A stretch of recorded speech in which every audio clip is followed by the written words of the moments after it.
حضرت خلیل اللہ جب وادی غیر ذی زرع میں سیدہ ہاجرہ اور ان کے معصوم نونہال کو چھوڑ کر کے جانے لگے، ایسی وادی جہاں حیوانی وجود بھی نہیں تھا، نباتات بھی نہیں پائے جاتے تھے، پانی کا ایک قطرہ بھی دستیاب نہیں تھا، کالے سیاہ محیط پہاڑ جیسے فولاد پگھلا کے ڈال دیا ہو، وہ وادی جہاں دن کو بھی خوف آئے، وہاں حضرت ہاجرہ نے راتیں بھی گزاری۔ کتنا دردناک لمحہ تھا جب سحری کا وقت ہوا، حضرت خلیل اللہ دعائیں دے کے رخصت ہونے لگے، حضرت ہاجرہ سلام اللہ نے آگے بڑھ کے اپنے شوہر نامدار کا دامن پکڑ لیا، تمسکت بِأَزْيَالِهِ، دامن پکڑ کے بولی میرے شوہر نامدار،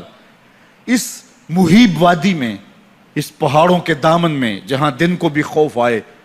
نونہال معصوم کے ہمراہ مجھے چھوڑ کے کہاں جا رہے ہو؟ حضرت خلیل اللہ نے کوئی جواب نہیں دیا، پھر قدم اٹھایا تو زوجہ نے پھر دامن پکڑا، پھر وہی سوال،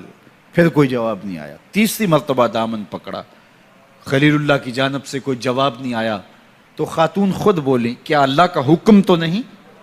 تو حضرت خلیل اللہ نے کہا نعم، ہاں اسی کا حکم ہے۔ حضرت ہاجرہ نے دامن چھوڑ دیا، کہا جائیے خیر سے جائیے، اگر اس کا حکم ہے وہ ہمیں ضائع نہیں ہونے دے گا۔ جہاں دن نہیں گزارے جا سکتے تھے، پھر اس خاتون نے وہاں راتیں بھی کاٹی، وہ وادی جس میں وحشت بھی قدم رکھتی تھی ڈر ڈر کے، جہاں پھرتے تھے آوارہ تھپیڑے بادے سر سر کے، جہاں پر گھاس اگتی ہے، جہاں نہ پھول کھلتے ہیں، مگر وہ سرزمین ہے آسماں بھی جھک کے ملتے ہیں۔ اپنی پاک باز بیوی اور نونہال بیٹے کو چھوڑ کے حضرت خلیل اللہ دعائیں دے کے رخصت ہو گئے۔ تھوڑا سا توشہ تھا، 2-1 دن کے بعد ختم ہو گیا، پھر ماں کی چھاتی سے دودھ بھی خشک ہو گیا، نونہال پیاس سے تڑپنے لگا، ماں تو پھر ماں ہوتی ہے، تڑپتی ہوئی ممتا کا دل بے قرار ہوا۔ ایک پتھر کے سائے میں معصوم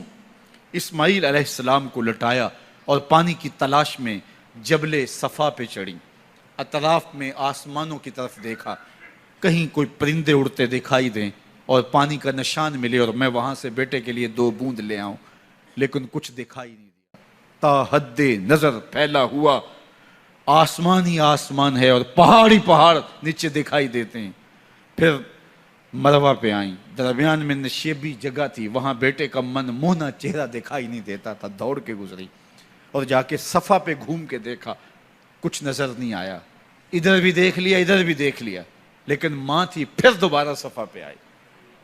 صفا پہ دیکھا کچھ دکھائی نہیں دیا، پھر تڑپ کے مروہ پہ آئیں، وہاں پھر دیکھا کچھ دکھائی نہیں دیا، پھر صفا پہ آئی، کبھی صفا پہ کبھی مروہ پہ، تڑپتی ہوئی ماں کی ممتا، بے قرار دل، ادھر پانی کی پیاس سے تڑپتا ہوا معصوم اسماعیل پتھر کی اوٹ میں، درمیان سے ماں گزرتی ہے تو بھاگ کے گزرتی ہے کہ بیٹے کا من مونا چہرہ بھی نگاہوں کے سامنے رہے۔ ذرا منظر تو دیکھو کتنا دل آویز ہے، اللہ اکبر، سینوں میں پتے پانی ہو جائیں، پتھر بھی ہو تو پگھل جائے اس زہرہ گداز داستان سے، لیکن اللہ پر توکل اور ماں کی بے قراریاں، کبھی صفا پہ کبھی مروہ پہ، زبان پہ شکایت نہیں ہے۔ پھر جب مروہ پہ پہنچتی ہیں، 7 چکر مکمل ہو گئے، تو ادھر کیا دیکھا کہ معصوم اسماعیل ایڑیاں رگڑ رہا ہے۔ ماں کا دل ڈولنے لگا کہ بیٹا آخری لمحوں میں دوڑی کہ بیٹے کو جا کے اپنی چھاتی سے چمٹاؤں، ہو سکتا ہے 2 قطرے دودھ کے اس کی زندگی کی آس بندھا دیں۔ تو ماں دوڑتی ہوئی آئی، لیکن جب قریب آئی تو منظر بدلا ہوا تھا، معصوم کی ایڑیوں کے رگڑنے سے تازہ چشمہ پھوٹ رہا ہے،